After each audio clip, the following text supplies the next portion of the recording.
Hey guys, it's Tristan here, and as you can see by the title of the video, I'm doing a bit of a different video today. I'm going into Destiny 2's lore. It's a new thing that I want to be doing on my channel. I want to be going more into Destiny 2's lore as it increases, as I'm always, looking for little things around the map. I'm always scanning things with my friends, always trying to just find that extra little bit of detail for stuff, reading lore tabs, I'm just looking around for general stuff. In Destiny 1 I always used to do it. I always used to go onto the Grimoire website and read it. I read about the Six Fronts fight, the Twilight Gap battle. I read about all of these different, events in the Destiny 1 lifetime, I guess, and before Destiny 1 and afterwards. So I thought I may as well do one on Saint 14 today, as in the Curse of Osiris, he actually comes up in it, which I didn't really expect them to do, which was a really nice touch. Considering I didn't personally like the Curse of Osiris very much, it really made it a lot more enjoyable. Something to work towards. But so in Curse of Osiris you have prophecies you can get off Brother Vance. Now I'm pretty sure if you do a certain amount of them, it should give you a certain prophecy, and it gives you a quest line to do. And this is not like any other prophecy. No other prophecy gives you a quest line or anything like that. And this quest line, upon completion, you will find Saint 14 in the Infinite Forest. And you will get given the perfect paradox, his shotgun, just like all the other weapons from the prophecies. So it is a way to give you a prophecy weapon, and it also gives you a bit of lore. And so I'm going to just read out the lore tab for the perfect paradox, and then I'm going to go into my my explanation or description sort of thing for it. So here we go. I never found Osiris, but I've killed enough Vex to end a war. And they, in turn, struck a fatal blow. They completed a mind with the sole function to drain the light from me. It worked very well. Don't worry, not that you worry very much. It took them centuries to build, keyed to unique frequency of my light, and I sit atop its shattered husk. I mourn that I will never reach the heights you have. To me, you represent everything a guardian can become. Yours is a thriving city, so different from mine. My whole 14th life I fought to make my city yours. I never finished. All I have left is this weapon. The Cryptarchs say you crafted it yourself, built it out of scraps and light and sheer will, inside the Infinite Forge. I'll make sure it finds its way back to you. But when you gave it to me, I swore I would make it my duty to follow your example. I'm still trying. Saint 14. And that is the description of the shotgun on Saint 14, and that is him addressing Osiris, because Osiris was kind of Saint 14's mentor in that sort of way, as he always wanted to be Osiris. And after the Battle of Six Fronts, which was where the Fallen attempted to take the city, and everyone from obviously the Six Fronts of the city was fighting to defend it, the Six Towers, so they were trying to defend it, and they managed to, but Saint 14 led a strike team to go after a Kel, which he managed to succeed and kill. But with Saint 14, he then went into the Infinite Forest looking for Osiris after the events of that, trying to bring him back to the city and just trying to, in general, see his old friend and his mentor, to try and, see him and see how he was doing, sort of thing. He never found him, as it says in the shotgun, but the thing that a lot of people have been saying online is that obviously when you find him, he is dead. All of his light is drained. There is nothing left, as it says in there. My light is being drained. He is dead, but he is in a tomb in a way. He is encased. Like, they worship him, sort of thing. Like, there's all the dead Vex bodies around him, and then they have encased him in a tomb as if they respect him, as he, like he said, he's killed enough Vex to end a war, and obviously they must respect him because he killed or destroyed a machine that took a lifetime for them to build. So he did a lot to make them want to fear him, which is really cool in my opinion. But the thing that a lot of people say is that, is he really dead, and a lot of people are like, yeah, he is. But I'm not too sure, to be honest, because in the Infinite Forest everything is just simulations.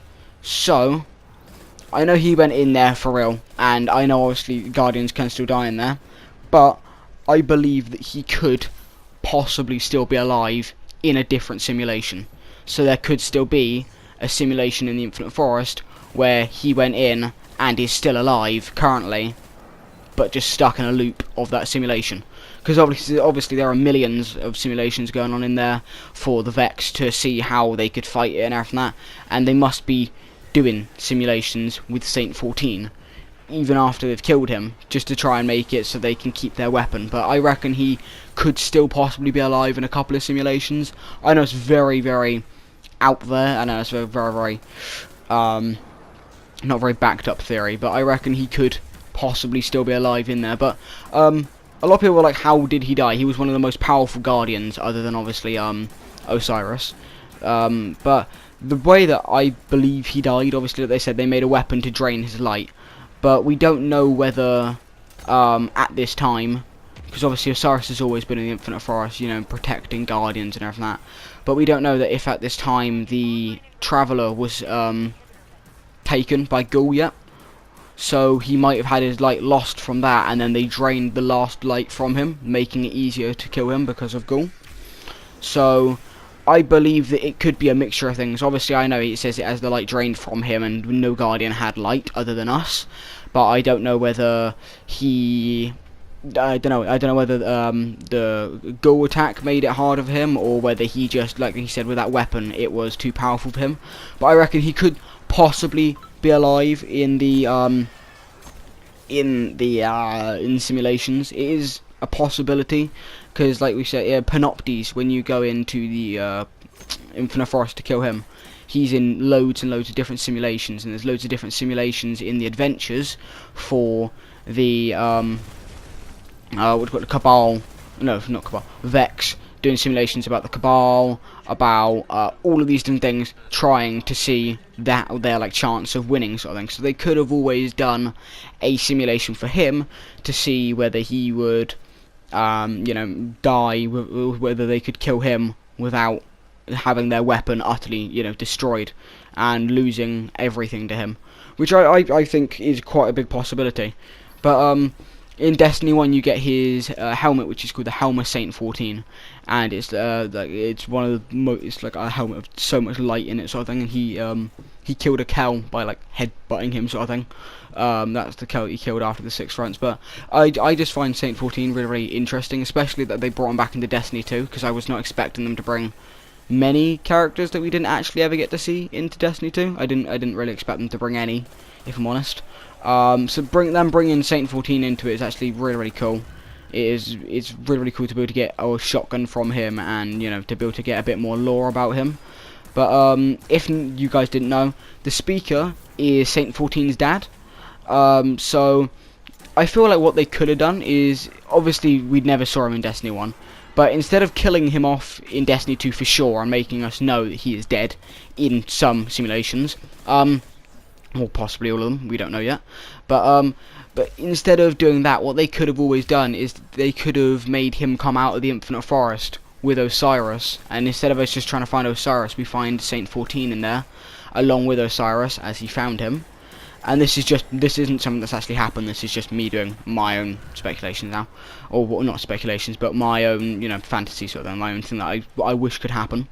But if then, instead of him, you know, being lost in the Infinite Forest and then dying, what they could have done is they could have made him come out, find out that his father has died to the Cabal in that attack, and take place as the speaker.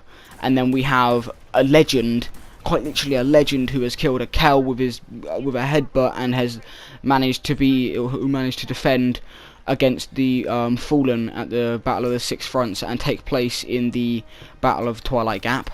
So we could have had a legend as our speaker instead, as he could have taken over his father, like taken over the mantle from his father, and taken over that responsibility, which that would have been really, really cool. Especially, you know, he is just a cool ass character anyway. But I think it would have been really, really cool if they'd done something more with him instead of just killing him off straight away in Destiny 2 without, you know, properly properly showing us. Obviously, I know we never saw him in Destiny 1, and that makes it a bit easier for us not really to want to know, I guess. But I think it would have been really cool if they could have brought him back into it some way and kept him in it, instead of killing him off and just, you know, leaving him as a dead character now.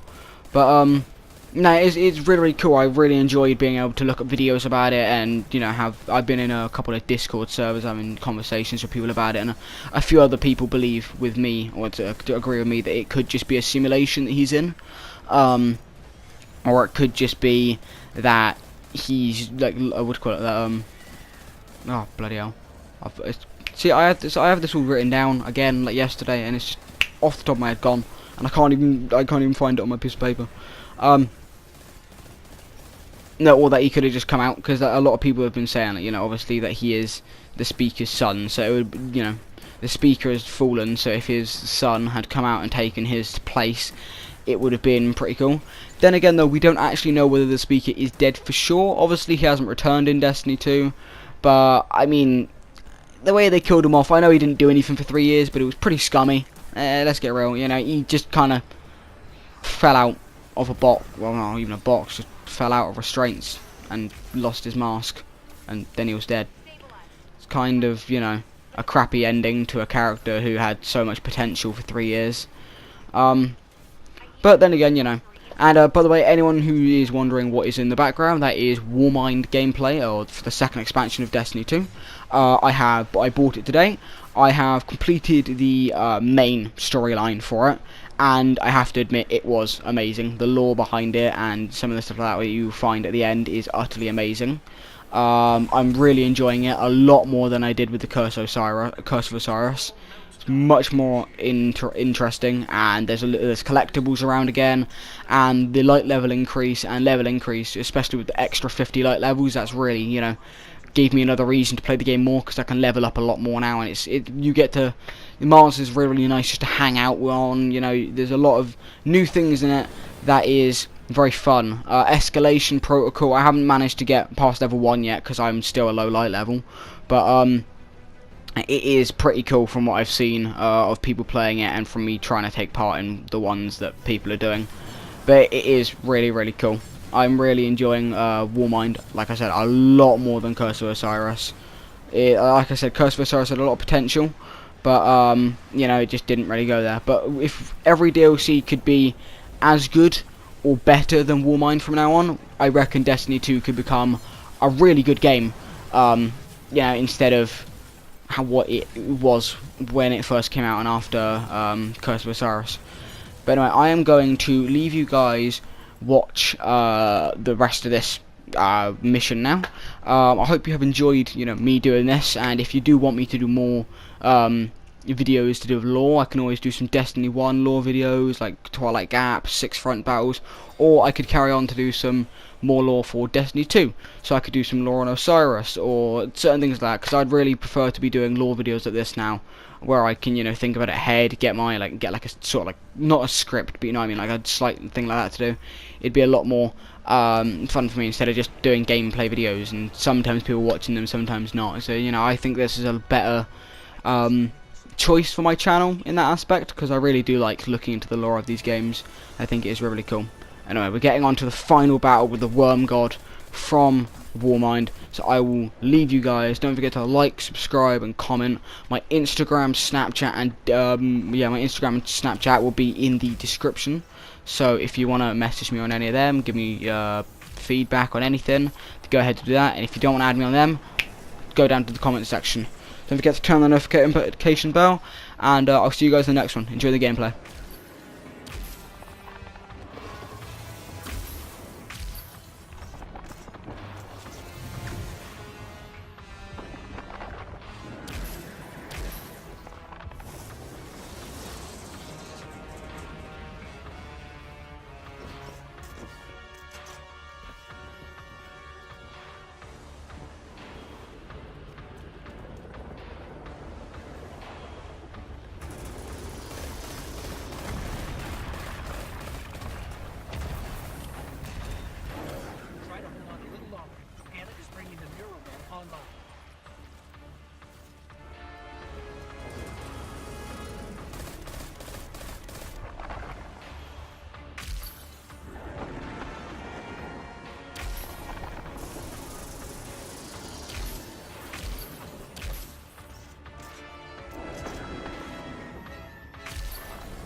We all did. We're a team now, Anna. A good one.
The Bray family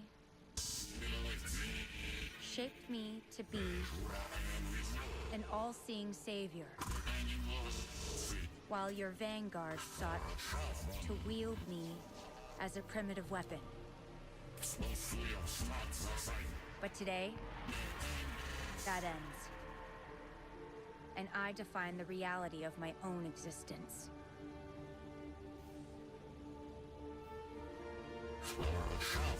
My sight will stretch to the edge of this system and beyond. Never again will a threat go unseen. From this day forward, I will defend humanity on my own terms. I am Rasputin, guardian of all I survey. I have no equal. What have we done? Don't worry.